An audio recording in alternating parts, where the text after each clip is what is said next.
Sup guys, Christos here. Now in today's video, I'm going to be sharing 3 stocks that I'm going to be buying this week. Now, if you have been following the stock market as of late, and if you are a growth investor like myself, you will already know that most of these small to mid-cap growth companies have been absolutely crushed over the past 30 days. However, it's not all that bad news in my opinion. I think this now actually presents a really big buying opportunity, especially in those companies that you think are going to do really well in 2022. So in this video, what I'm going to be sharing are the 3 companies I think are really going to thrive in 2022.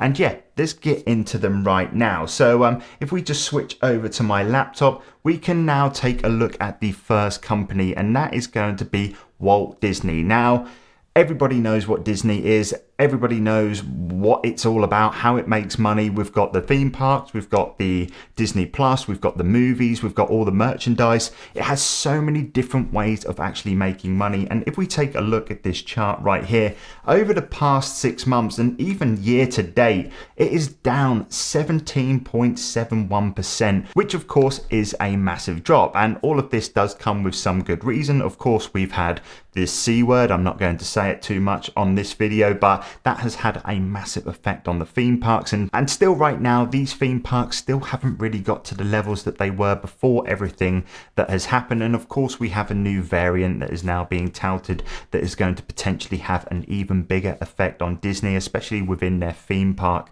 revenue income stream and things like that.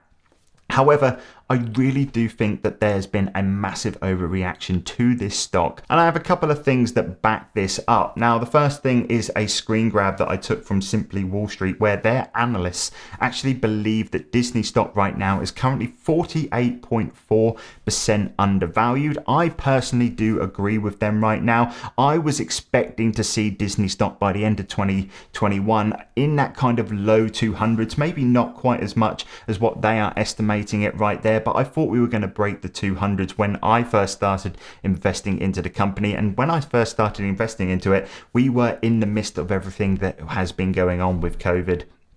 And I very much factored all of that into it. I knew that the theme parks were going to start opening up, and I thought we were going to see some good growth in terms of the share price. We haven't seen that. We've gone the opposite way, which obviously has then presented this buying opportunity for me. However, these are just analysts, so you can't always go off by what they are just saying. However, one thing that really did interest me was actually going ahead and taking a look at this RSI chart, which is basically an indicator, without going too deep into it, to really tell you whereabouts this stock should actually be trading in terms of whether it's been oversold, overbought, or whether it's sitting about right. And this RSI chart is down here at the bottom here, and as you can see, Disney has now broken out of that RSI chart on the lower side, which kind of indicates to me that it is currently oversold for the year-to-date range. So this is another factor that has kind of really influenced my decision to start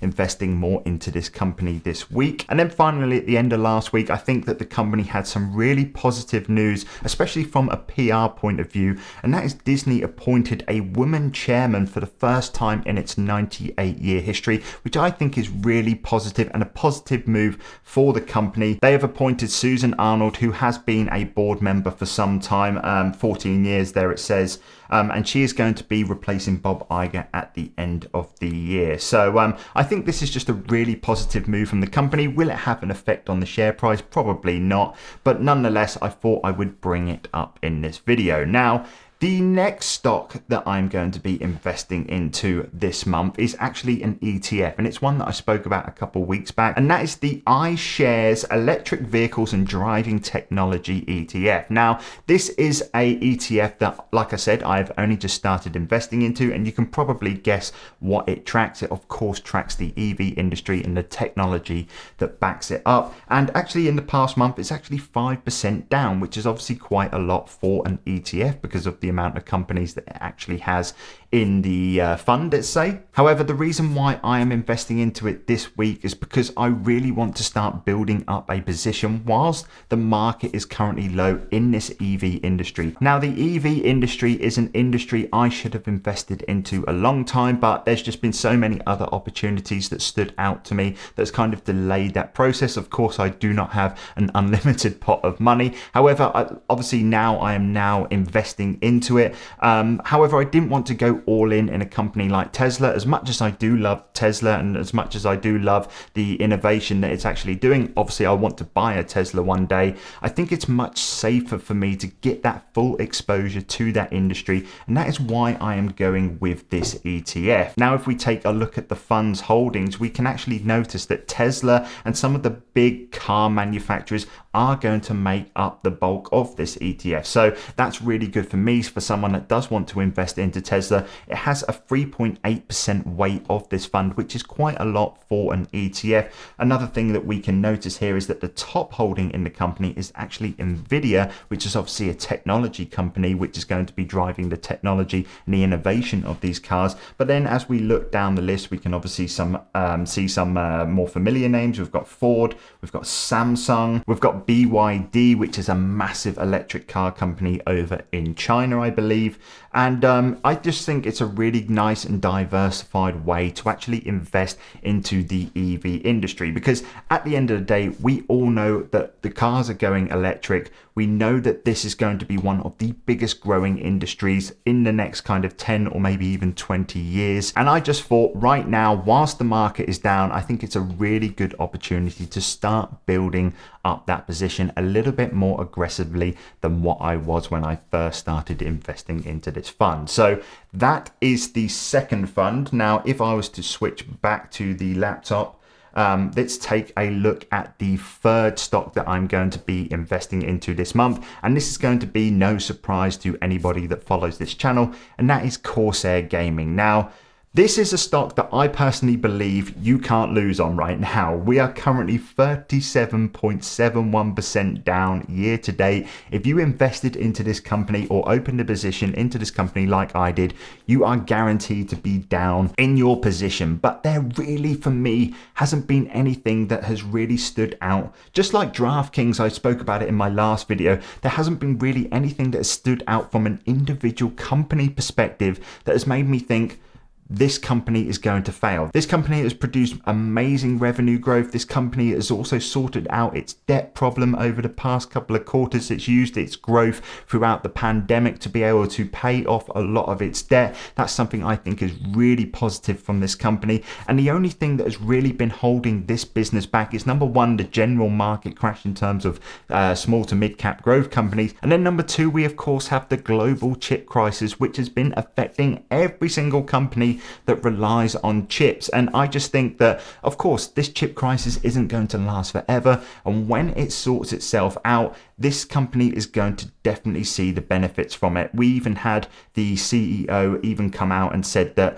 I believe they said the chip supply chain issues actually affected their business by at least 10% as it reads here, which of course is a massive difference in a company this size. One more thing to take a look at, if we actually take a look at the RSI for Corsair as well, we can obviously see that for the year to date chart, this company has also been way below the trading range that it should be at. And if we just take a look at July to September time, we can see that every time that this company hit that bottom line here of that RSI chart, it immediately bounced back. So we see in July, we saw an immediate bounce back. We went from $32 to $42 a share. Then we saw another dip down to that line once again, and then we bounced back up to 36.